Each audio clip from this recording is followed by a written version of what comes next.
આજે તો કોલેજે કીટો બર્ગર અને શ્રીખંડ બનાવ્યું. So hello guys, welcome to Meha Surani mini blogs. બધાથી પહેલાં પહોંચી ગયા મેડમ પાસે અટેન્ડન્સ બાયપાસ કરવા માટે, અને જોયું ત્યાં તો મેડમ પાસે લબુબુ હતું.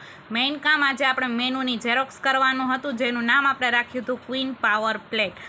નીકળી ગયા વીઆઈપી લિફ્ટ પકડીને લોકેશન ઉપર જવા માટે, અને બહુ જ મજા આવતી હતી. કોલેજનો વ્યૂ જોરદાર આવતો હતો.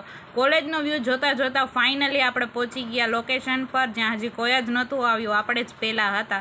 તો કીધું ડેકોરેશનની બધી વસ્તુ રેડી કરી નાખીએ અને ટેબલ પણ ડેકોરેટ કરી નાખીએ.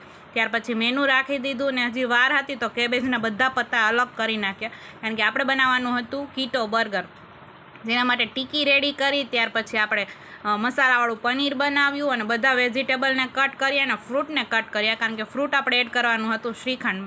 ફ્રેન્ડ સાથે મસ્તી કરતાં કરતાં ફટાફટ આ બધી વસ્તુ તો રેડી કરી જ નાખી, પણ જજ આવવાના હતા એટલે કીધું ફટાફટ શ્રીખંડને ગાર્નિશ કર્યું, અને ત્યાર પછી આપણે કીટો બર્ગર બનાવવા માંડ્યા. કીટો બર્ગર બનાવવામાં વાર તો ના લાગે, પણ બહુ જ મજા આવી. આ હતું આપણા કીટો બર્ગરનું ફાઇનલ લુક, જે બધું ટેબલ પર બરાબર ગોઠવીને આપણે નીકળી ગયા કે આપણા કમ્પિટિટર્સે કેવી પ્રિપેરેશન કરી છે ને એ લોકોએ શું બનાવ્યું છે એ જોવા માટે નીકળી ગયા. એ લોકોએ પણ બહુ બધી વસ્તુ મસ્ત બનાવી હતી. ત્યાર પછી જજ આવે એટલે શું વસ્તુ આપણે એડ કરી છે ને કઈ રીતે બનાવ્યું છે એ બધું પ્રોપર એક્સપ્લેન કર્યું, ને ત્યાર પછી એને પણ ટેસ્ટ કરવા માટે આપ્યું છે. એને જોરદાર લાગ્યું. ત્યાર પછી અમારા બધા ફ્રેન્ડ ટેસ્ટ કરવા માટે આવ્યા હતા, તો એને ટેસ્ટ કર્યું ને ફાઇનલી 10-12 કીટો બર્ગર આપણે બધાને ખવડાવ્યું. અને ફાઇનલી રિઝલ્ટ છે હ્યુમન્સ ડેના દિવસે ડિક્લેર થશે. અને ફૂલ બ્લોગ યુટ્યુબ ચેનલ પર આવી ગયો છે, જોવાનું ભૂલતા નહીં. ઇન્સ્ટા પેજને ફોલો કરો અને યુટ્યુબ ચેનલને સબસ્ક્રાઈબ કરો.